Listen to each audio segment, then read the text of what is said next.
Welcome to Meet, Act, and Part, a Masonic podcast hosted by Midnight Freemasons Greg Knott, Darren Larners, Todd Creason, and Bill Hostler.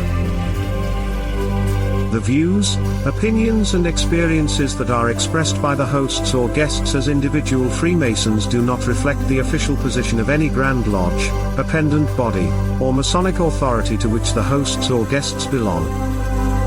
And now on with the show.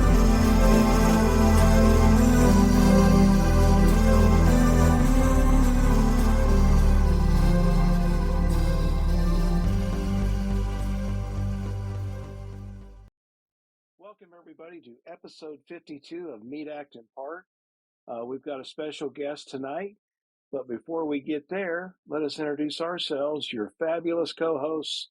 I'm number one, Greg Knott. And I guess I'm number two, Bill Hostler. And I'm Darren Laners. So our very special guest tonight is Monty Glover, and Monty is joining us, and we're going to talk about the Cryptic Council tonight.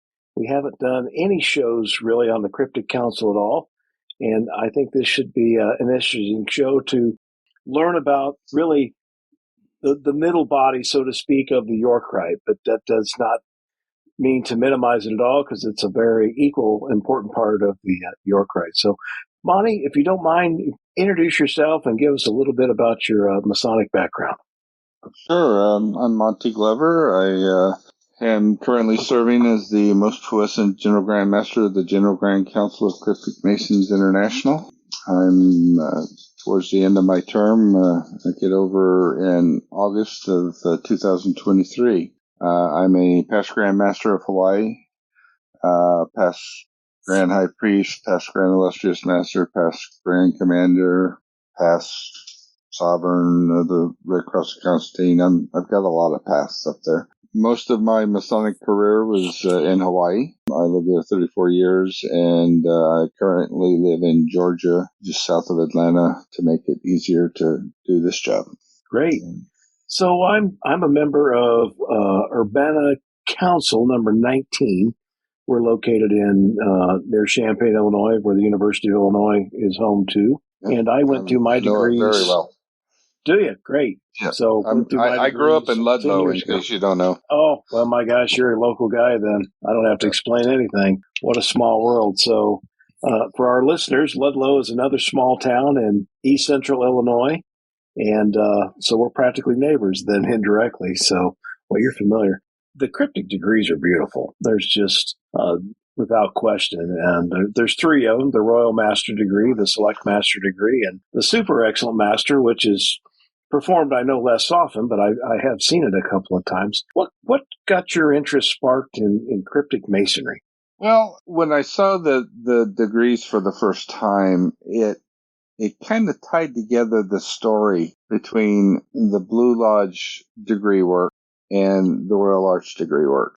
As you know, the cryptic degrees kind of span that time right before the Hieronymic legend takes place and right after. And so it kind of fills in the blanks with a lot of the storyline between the third degree and the Royal Arch degree. And I found that very interesting, particularly with the conversation between Hiram and Adoniram, and it resonated with me. So how did you end up in leadership at the international level? What was your journey to the position you hold now? I blinked, I think. Didn't show up at a meeting and next thing you knew you're in charge. Yeah, I was actually, it actually kind of went that way. I was actually at my lodge, attending a lecture by, Bob Davis. And, my phone rang in the middle of the thing. So I stepped out and it was, most puissant, Larry Weaver.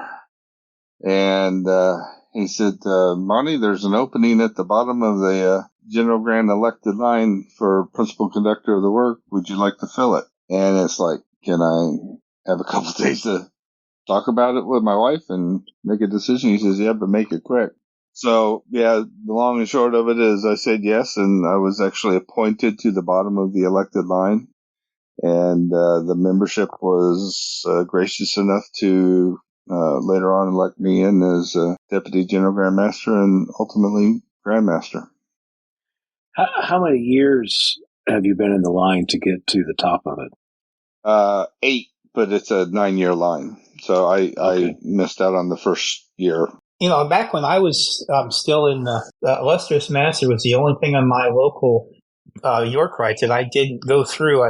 Otherwise I would have been qualified for the KYCH, but that was the one I always loved. The council guys, because they were always so much fun to hang around. We had such a blast. What is it like to be an international officer? Because some of us, we very rarely, any of us, maybe Greg, but the rest of us will rarely ever know what it's like to be a grand officer, let alone an international grand officer. What do you do? And what does your job entail? And tell me just kind of what you have to do for your office.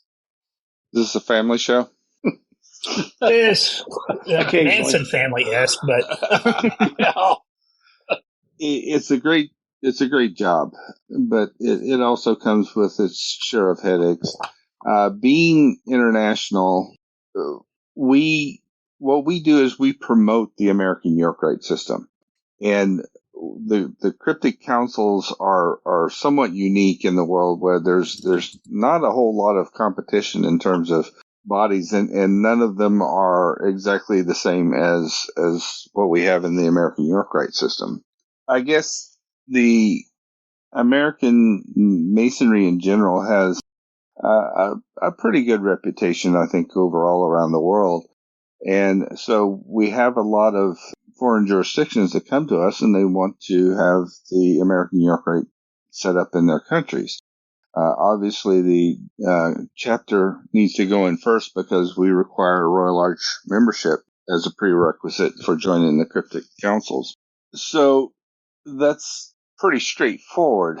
But oftentimes what happens is when they form their councils or any of the York Rite bodies for that matter, and they start to operate and they get their grand bodies and stuff, what tends to happen is they have a very different mindset from the typical American system of governing ourselves.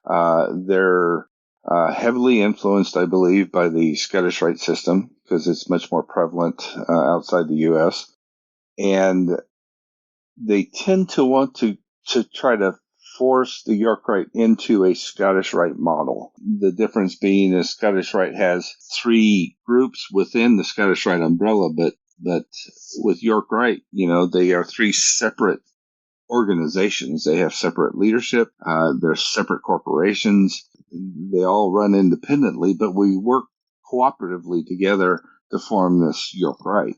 And so many of the challenges that we have is to try to keep the foreign jurisdictions on track with following the American, the principles and the ideals of the American York Rite system, and that you shouldn't have people in office for life. And they, some of the groups have difficulty understanding a lot of the things that we take for granted on how elections should be run and how they choose their leaders and that sort of stuff. So it's an education process and it takes time to go through it.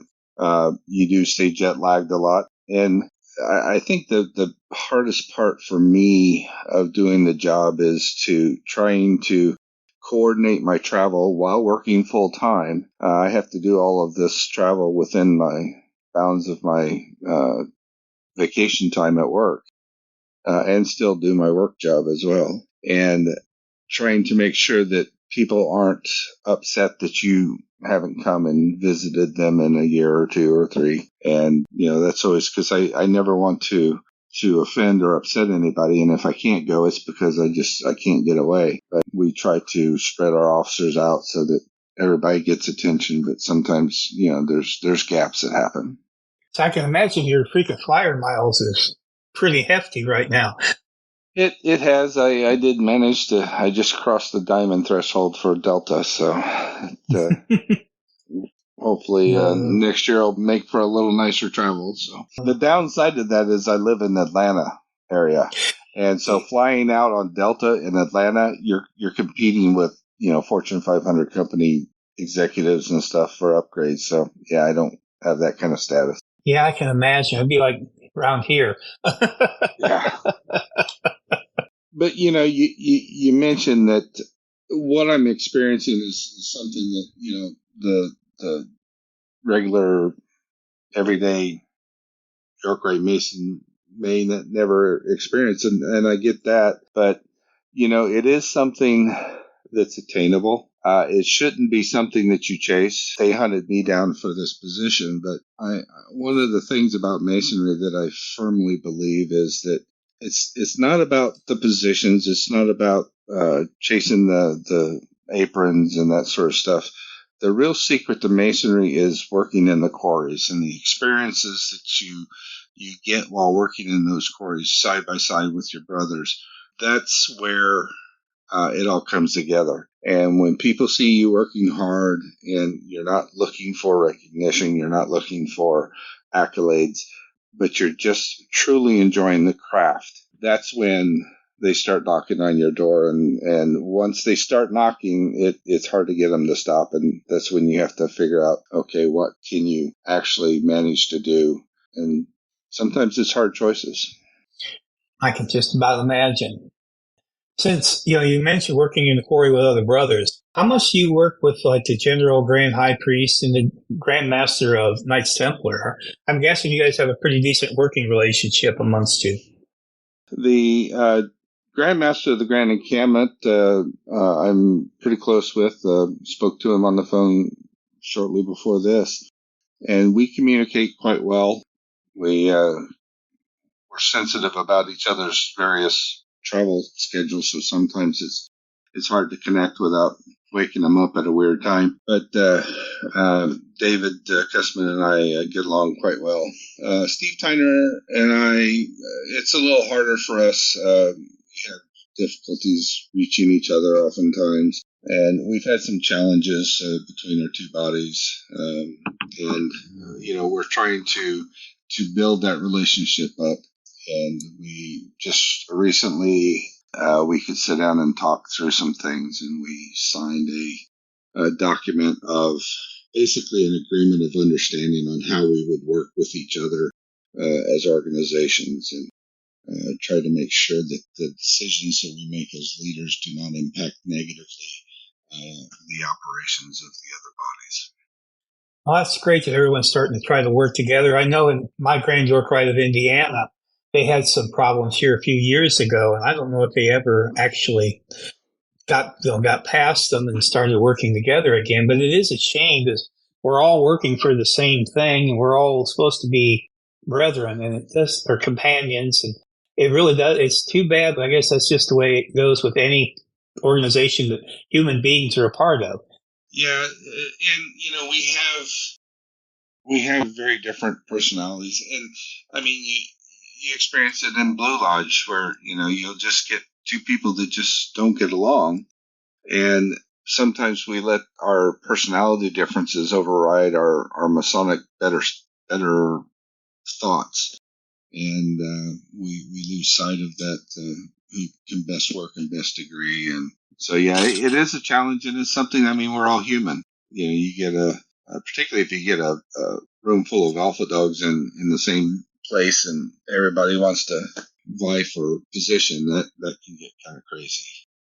But yeah, if you go back to the lessons we learned in the beginning, then it all works out. So, but everybody I work with, even the people I disagree with, I have a lot of respect for all of them. The challenges that we face in the York Rite is, we have again these three separate bodies that all have three separate business structures, and as elected leadership of these bodies, we have to keep our positions or our constituents members first and foremost in our thoughts, and so sometimes we have to work through some of those issues. Other challenges with General Grand Council though too, and this also goes for General Grand Chapter, is that we're basically a co-op, a confederation, where the Grand Councils that belong to General Grand are there by choice. They are not required to retain membership in General Grand. Unlike Grand Encampment, where Grand Encampment, all Grand Commanderies are subordinate to the Grand Encampment. So it makes our jobs a little more difficult in that we don't have as much power to come out and say, you will do this or you will do that. We have to rely upon being able to convince people that this is a particular, way to do things, and it's up to them. And early on, when I was going through the line, we had a jurisdiction that was ready to withdraw from General Grand, and I asked them, why is it that you want to pull out of General Grand? And they said, well, you're not helping us. You're not giving us the bang for the buck that we give you. And I says, well, what is it that you want? It's like, okay. So if we generate this wonderful membership program and we give it to you, are you going to follow it? It's like, no, we're going to do our own thing. It's like, well, there you go. It's like your membership problem is your problem. And just the way is this other state or that state, and they're all unique. And there's no one solution that fits all of these different variables that go into why you have membership issues. And we don't have a problem if it's something that is within our area of control. If there's something that we can do to affect the situation, but if it's not, then don't hold us accountable for the shortcomings of how you're handling your situation. We're happy to advise. We're happy to give suggestions. It will be a facilitator between you and another jurisdiction. And if they have a program that works, we'll certainly, help, transfer that knowledge. But we can't tell you how to solve your problems or make you solve your problems. So that's one of you have to be a lot more subtle, I guess, and you can't be throwing your weight around to make things happen. Well, it definitely sounds like you have to have the wisdom of Solomon to be in that position. Well, I fall short oftentimes, but I do my best, and I rely on just that good Midwestern way of thinking, where you be honest, you tell people straight up, tell them your truth, and people appreciate that. And you can have your disagreements, and you can try to convince one another to your way of thinking. But at the end of the day, you let them know. It's like, hey, if you don't follow my ideas, that's fine. It's not going to change the way I feel about you or your jurisdiction. And we're here to continue to help in any way we can. Monty, I'm curious. Two questions. One, is there cryptic councils in all 50 states? And then how many of the states belong to the General Grand Council? Now you're dealing with numbers, and I suck at numbers. So the answer to how many states have cryptic councils, there may be some inaccuracies in this, but basically all but 2 of the states have councils established. The 2 that do not are Virginia and West Virginia, and they basically have the council degrees are rolled into the Royal Arch. Okay. And so they just have their Royal Arch system that includes those extra degrees. We recognize them. We can go to their meetings and all that kind of thing, but they just don't have separate councils. As far as how many are members, I do not know off the top of my head exactly how many, and it's mostly because I don't truly worry about it. But I can tell you Texas is a non-member, Ohio is a non-member, Pennsylvania is a non-member, Connecticut, South Carolina, I believe, Illinois. There's a handful. Some have never been members of General Grand, and others have left for various reasons. Well, I'm curious, Monty. I'm not yet a cryptic mason. It's on the the to do list, but you get involved in so much, and then podcasts and editing a blog and everything else on top of it. Time runs short. So I guess what's your elevator pitch to somebody who isn't yet a cryptic mason, but I'll just speak from my personal example. I'm fascinated by the whole idea of Enoch's vault, or what it later becomes Solomon's vault. And I know enough to know that many of these degrees take place within that vault or reference this vault. So from that standpoint, why should I join cryptic masonry, or why not? You can give that as well if you want. Have you gone into the York Rite at all? Yeah, I'm in the Royal Arch. I'm a Royal Arch Mason. So okay, so in the third degree, the word's lost. In the Royal Arch, it's found, but you don't know what happened in between, and you don't get to experience the story, and it's a beautiful story on how the word was preserved, and how our legend progressed from the third degree to Royal Arch. To me, that is the biggest reason outside of the fraternal side of things, being able to, we're, as was kind of hinted at before, we're the fun guys. Yeah, I think that, I love to watch ritual. I love to participate in ritual, and the cryptic degrees are some of the most interesting, historically, I think. And the super excellent master degree is kind of a different kind of animal. There's actually a part of it that's open to the public, and other parts that are not. And it tells a very different story that's not really in line with the traditional pathway of the York Rite. It's very interesting, and people that typically get involved with it and actually engage in it usually have a good time.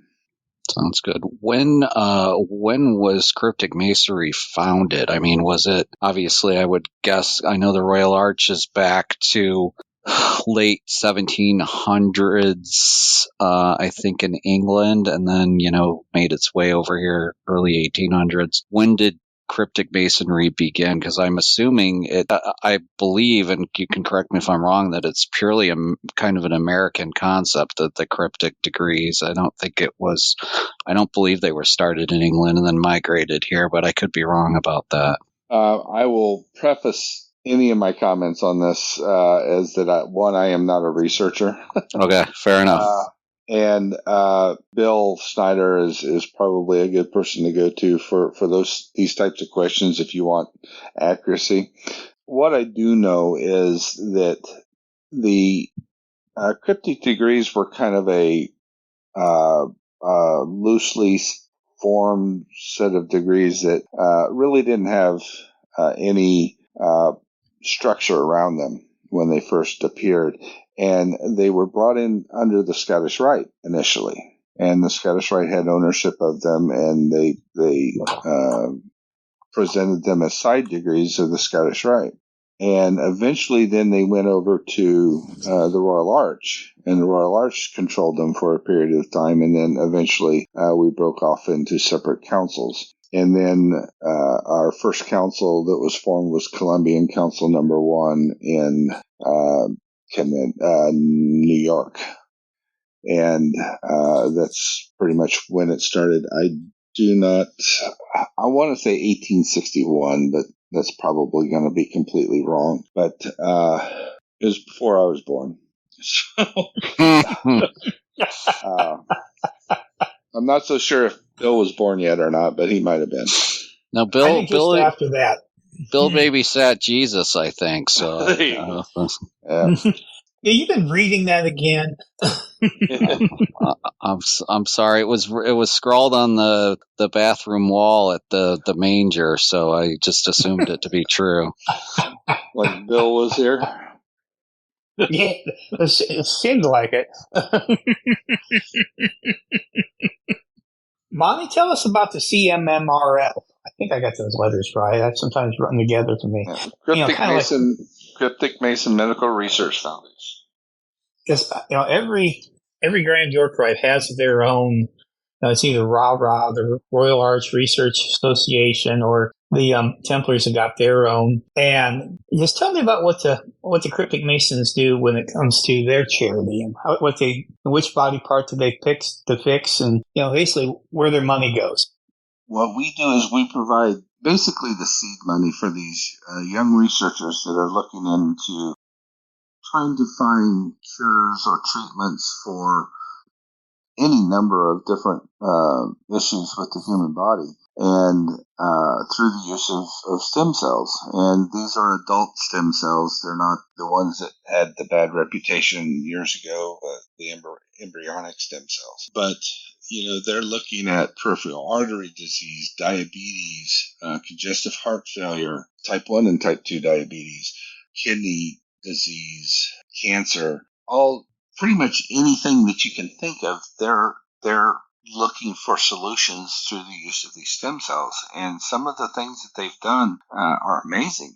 When I first got involved with CMMRF, they had given a presentation where there was a gentleman who came in and he was wheeled in on a wheelchair. He couldn't walk unassisted. He was in constant pain. He was essentially 2 weeks away from having both his legs amputated.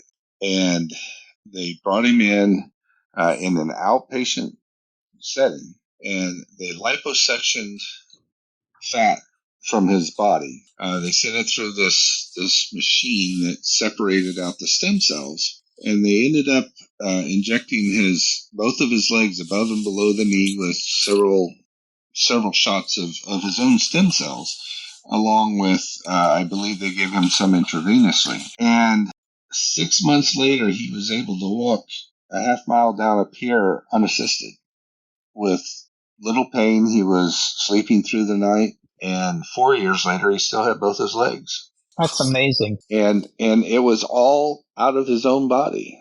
They have the folks at IU have figured out a way to take a stem cell from a person and reprogram it, or basically erase it, and turn it into essentially an embryonic stem cell, one that hasn't been programmed to do anything. And once they've done that, then they can program it to do a specific function to go in and treat whatever it is that they're trying to impact.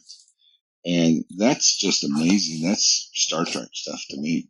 So it's really amazing, and the work that they do will potentially impact every single person on this planet. So it's a little different from the Eye Foundation, where it's focusing primarily on the eyes, or the Shriners Hospitals, which are just wonderful organizations. I was on the board of directors of the hospital in Hawaii, and they focus on the children, and RAH works with the youth and their learning challenges and auditory issues. So Right Care, all of these charities are just wonderful charities, but you're right, they do focus on a specific thing, a body part or an age group or whatever. But we take from cradle to grave and anything that comes up, and it's pretty amazing.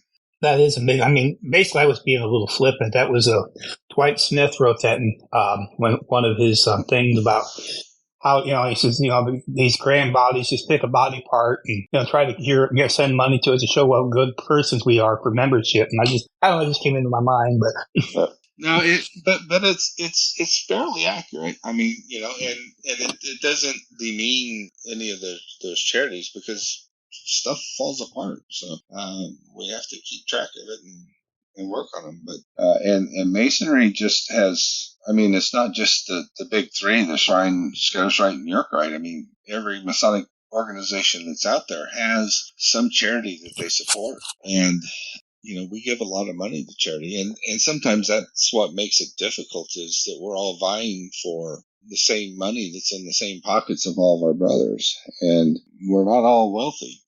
Our goal this year is to raise $500,000. We had the same goal last year, and we made about $400,000. We're on track to hopefully reach $500,000 this year, sitting just under 400. So if anybody is interested in donating, we'd love to take your money at cmmrf.org. Yeah. Yeah, we'll put a link in the show notes for people where they can send a donation. Because it is a worthy organization. We have great people, and we just at the last triennial we made a change to our operating bylaws to have an international board member. And raising money outside the U.S. is very difficult. One, there's a perception that our charities are for Americans and not for the world. We've done our best to try to convince them that it's not the case. The other issue is you have laws in different countries about sending money outside of the country. So we've been kicking around a lot of ideas of ways that we can engage them in the process, keep the money local.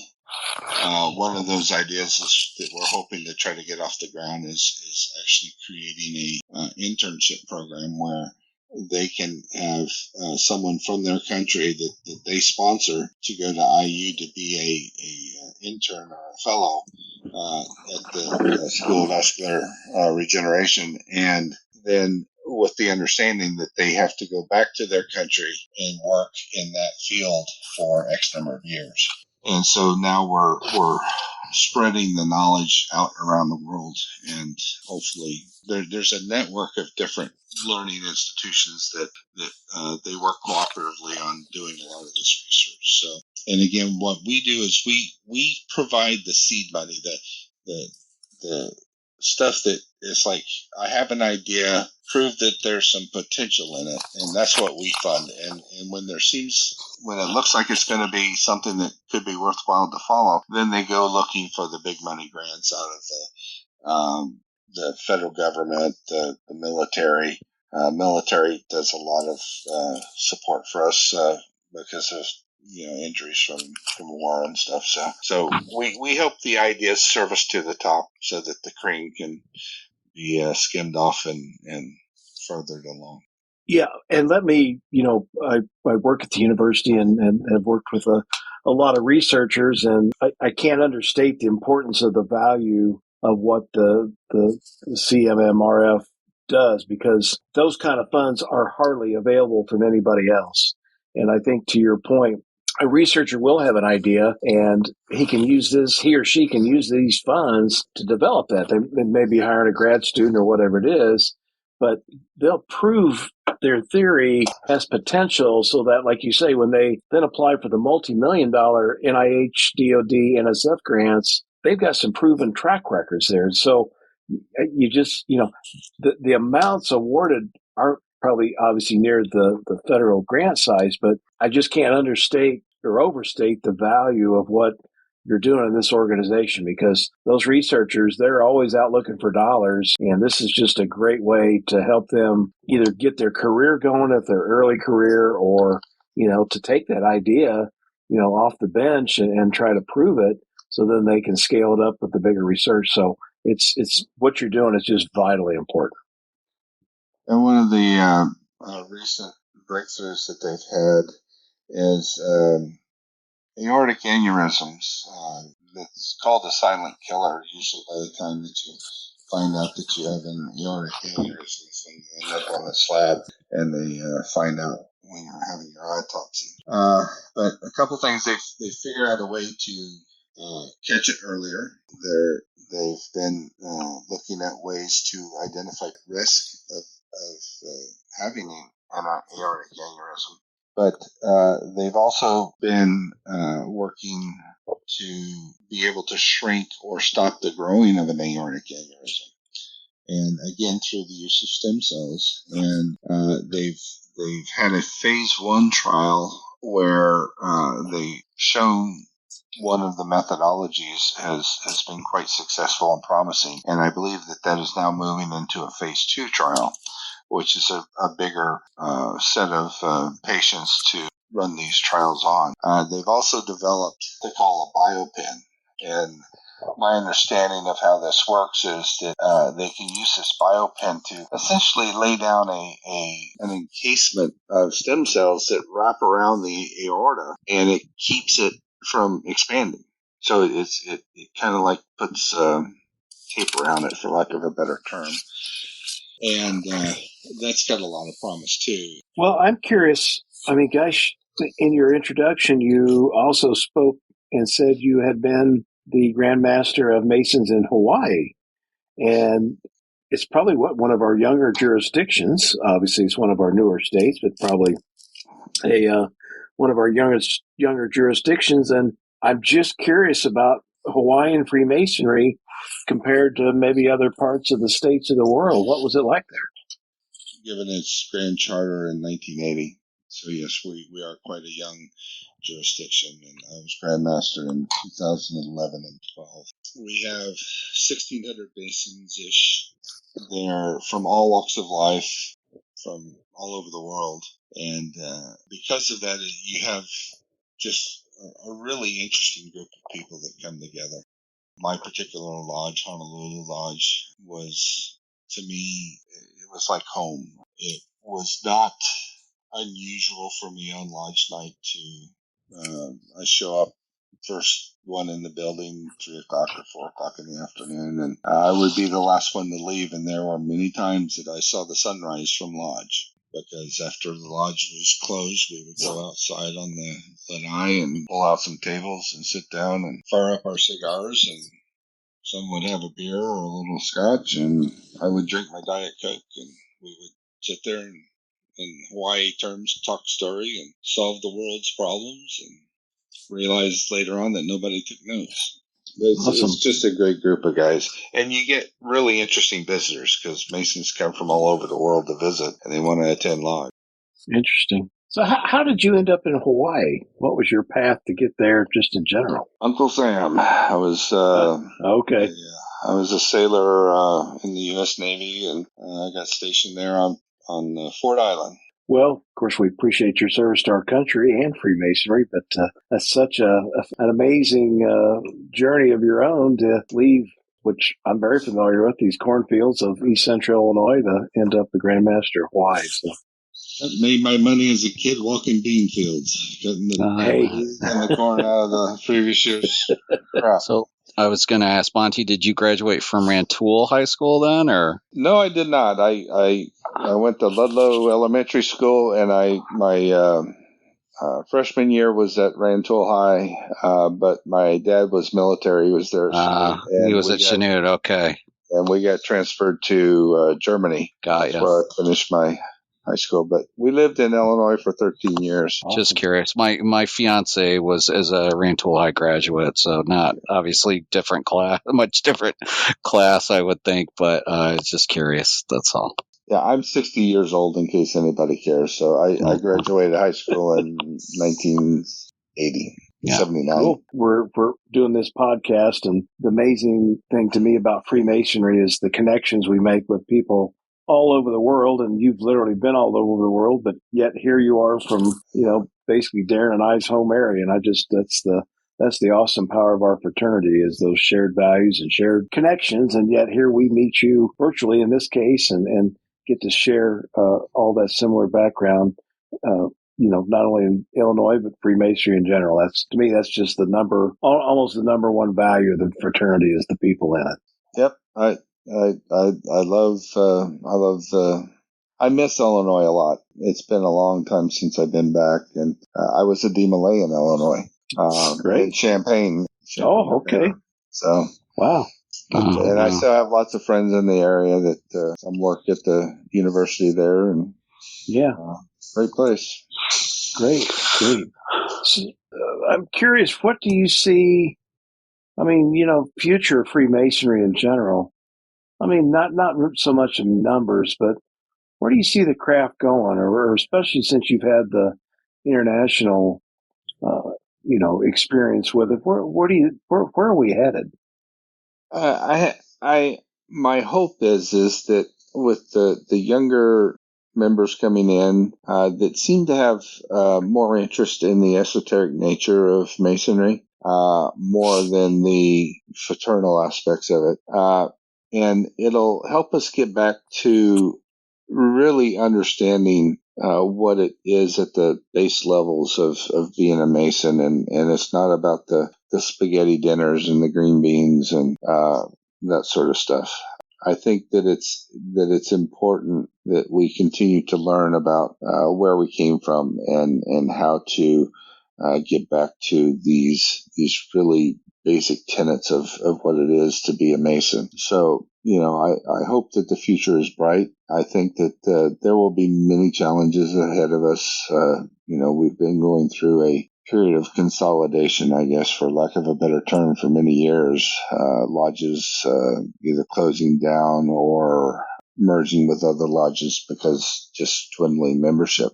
But I don't see it as, I don't have any feeling that this is going to be the death of Freemasonry. I do firmly believe that, Freemasonry does survive throughout time, and it will gain momentum again. I think that as troubles in the world in general continue to surface, people are looking for something that helps them make sense of the world. And oftentimes they come knocking on our door. And while we don't have the answers, and I believe it's very important that we tell them when they're seeking membership in the Masonry that we don't have the answers to life, the universe, and everything. But we do have a group of guys that have experienced a lot of life and have a collective knowledge that is tremendous and are willing to share that and to support one another. And I think that if we stay true to that, then nothing can stop us. Yeah, I wholeheartedly agree with you. Well, first of all, I'd remark that Douglas Adams would answer the question of life, the meaning of the universe, everything is being 42. Yep. But secondly, he kind of stole my thunder, Greg. I was going to ask how he got to Hawaii. Let me ask this: what's your best memory of being Grand Master of Hawaii? Other than the day I got out. Other than the day you got out. It's hard to say, but, I think really it was actually my installation. And the reason was because it was the first time that I got to be in lodge with my father, who was a Mason. And he was really starting to show the signs of the Alzheimer's that he had that ultimately killed him. And that just, it meant the world to me to be able to sit in lodge with my dad. And it just, yeah, I think that's the biggest thing. Beyond that, in my term as Grand Master, we brought in more members than we lost, and that was something that was unusual. We were one of, I think, 2 grand jurisdictions in that year that actually had positive increases in membership. That's fair. That's a pretty awesome memory you have of you and your dad. So that's really cool. I was just sitting here thinking, there's one question we didn't ask you. And it's usually the first thing that we ask every guest that we have is, what made you become a Mason in the first place? Was it being a DeMolay boy, or because your dad was a Mason, or a combination of both? Or what made you decide to ask for a petition? Well, it's a little bit of all of that, in that, I kind of growing up, I knew my dad was different. I remember the old Masonic Bible that sat on our not coffee table, but one of those big tables that goes between your couch and your love seat. And, I had the square and compass there, and I loved looking at the pictures in the Bible and all that kind of stuff. And I knew that I wanted to emulate my dad because he just seemed different from everybody else. So I always knew I was going to be, but I never really, other than, after we went to Germany, I became inactive with DeMolay, and then I was in the military. And so it never really presented itself. It just kind of went back to the back of my brain and sat there, and I got married and had a son and ended up, unfortunately, getting divorced. But when I got divorced, I'm by myself, and it's like, I need to find something to do or I'm going to get in trouble. So it's like, well, I guess I have time for Masonry now. So I went to the lodge and met just a tremendous man, my mentor, David Kauhe Laulihi, and said I'd like to be a Mason. And it was just, it has literally been a nonstop ride since then. I have never been without an officer position from the day I was raised. Sounds like the first 10 years of my life. How old were you when you went into the lodge? I don't remember how old I was, and doing the math might be challenging, but I was raised in March of 2002. Oh, okay. So, wow, you've done a lot just the last 20 years. So I'm curious, what's next on your Masonic journey now that you'll wrap up the Cryptic Council role? You know how it is. You don't get off the hook that easy. What's next? I'm running for curmudgeon. You may have competition with Bill there, so I'm just going to let you know. I don't know. Yeah. Well, I'll let him have it first. 2 more years. Yeah. But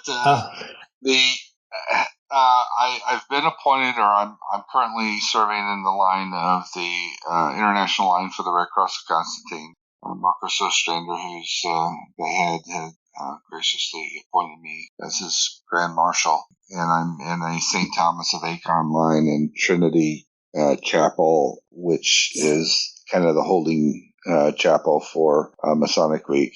So those are the only two officer lines that I'm in. I'm happy to help anywhere I can. One thing that has suffered for me in terms of my Masonic life since taking over this job is that I don't have the time to go to Blue Lodge and even the council. I've been here in Georgia for 3.5 years, and I've only attended Blue Lodge a handful of times, and I think I've been to a York Rite event that was not a visitation official type of a thing. I've only been to one event for York Rite. So I'm looking forward to getting back involved in that. And I want to get back involved in Scottish Rite and the Shrine, and all of the different organizations that I'm a member of that I've had to put on the back burner because I've been so busy doing all of these other things. So, and I don't need to have a position. I don't need any more titles or any more things to figure out where I'm going to hang or hide or put someplace. I just want to be a brother. and truly, that is the one thing. I've never been that guy sitting on the side. The column guy. And I kind of want to give that a try and see what it's like. Because I like ritual, and I will always be happy to help and fill in and do whatever people want. If people want my help, I am happy to help. But I don't need to go up lines. If they want me and need me, I'm happy to. But it's not something that I would chase. Yeah. Well, the ritual for that position is we never did it that way in my year. So you start learning that one. Yeah. No, I've told Bill Schneider that once on August 13th, I believe, in the evening, he will not hear from me unless he reaches out to me and wants to ask my opinion on something or ask for help. I will hand him the gavel, and I will wish him the best, and I will not be in his hair telling him that I would do it differently. Well, anything else you want to cover with us while we've got you on here? No, this has been. You hope we brought up.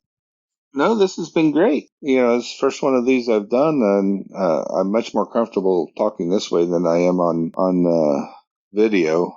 Yeah, I think I've watched some of those videos. I get the email update from the council. So yeah, I enjoy the fireside chats, but I'm not what I would call a great communicator. I like to just sit down and have a conversation. Yeah. And, that's usually where I shine. So that's great.